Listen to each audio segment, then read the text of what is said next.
Magandang araw po! Mama Mary here! Ngayon ay magluluto tayo ng isang simpleng pagkain. Simple, ngunit masustansya at masarap. Ang ating kangkong in garlic. Tara, samahan niyo ako para magluto ng isang masustansya gulay, ang kangkong leaves.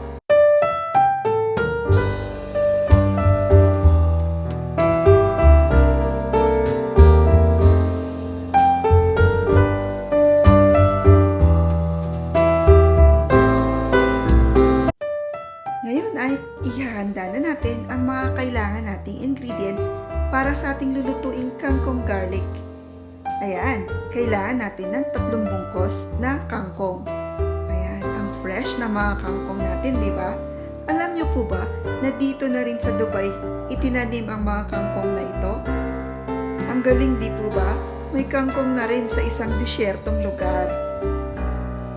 Since ang mga dahon lang ang kailangan natin, ay dapat i-separate na natin ang mga dahon from stalks ng mga kangkong.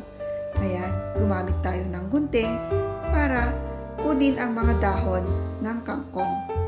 Mas mabilis pag gamitan natin ito ng gunting.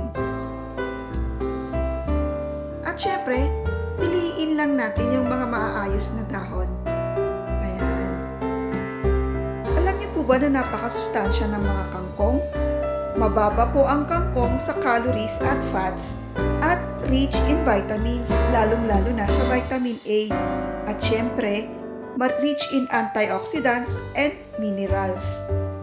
Pagkatapos po nating talbusin ang mga dahon ng kangkong, ay hugasan po natin ito ng maraming beses. Maraming beses para mahugasan ng mabuti. Ngayon, ay handa na natin ang ating mga bawang. Ayan, dikdikin natin mabuti ang mga bawang.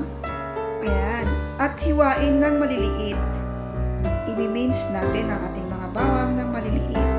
Mas maraming bawang, mas mabango, mas masarap ang ating lulutuing kangkong leaves. Alam niyo po ba na ang bawang ay hindi lang nagpapasarap at nagpapabango ng ating mga pagkain at ulam, kundi masustansya rin ang bawang. Ayan, ready na rin ang ating mga bawang. Narito po ang mga simpleng ingredients sa ating lulutuin.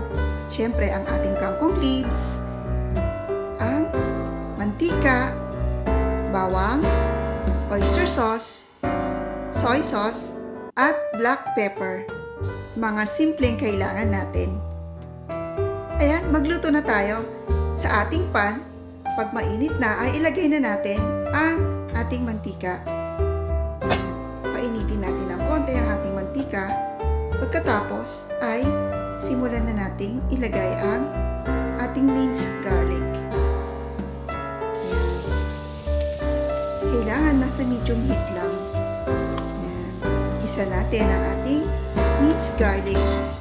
Halu-haluin lang ito hanggang ito ay maging brownish. Huwag nating hayaan masunog ang ating mga garlic para po hindi mapait ang ating lulutuin. At pag brownish na, ay pwede na natin ilagay ang ating mga pampalasa.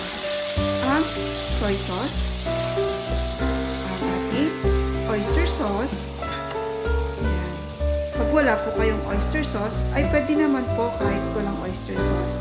Dagdagan na lang natin ng konting soy sauce at konting sugar ang ating lulutuin. Ayan, haluin mabuti at hayaan natin itong mag-simmer. Lagyan na rin natin ng paminta. Ayan, para mas mabango ang ating lulutuing kangkong in garlic. Paminta at haluin mabuti para hindi masunog ang ating sauce. Pagkatapos ay pwede na nating ilagay ang ating mga dahon ng kangkong. Ayan. Ang ating fresh na dahon ng kangkong. Haluin natin itong mabuti para yung sauce natin ay ma-distribute evenly sa ating mga dahon. Ayan. Haluin mabuti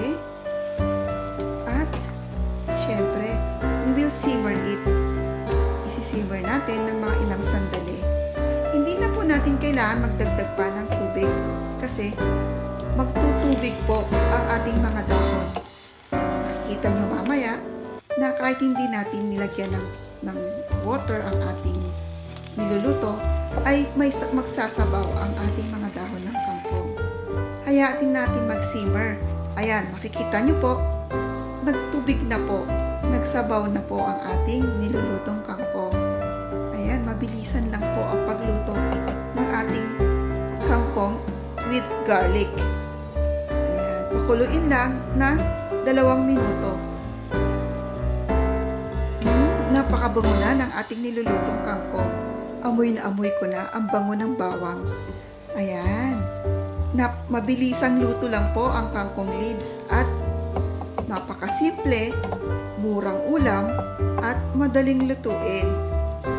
Sa Pilipinas, sa ating bakuran, pag may tanim tayong kangkong, pwede nating lutuin ito. Napakadali lang, mabilisang luto lang ito.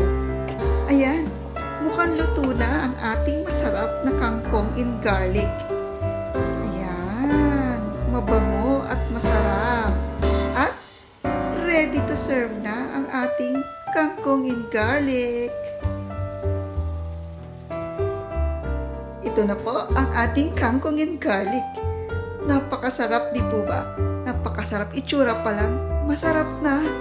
At syempre, masarap tong isabay sa ating pritong isda. Kahit na anong pritong isda. Tapos may kamatis. Ayan, perfect na ang ating pagkain. Huwag niyo pong kalimutan i-like ang video ko and please subscribe to my YouTube channel. And God bless everyone!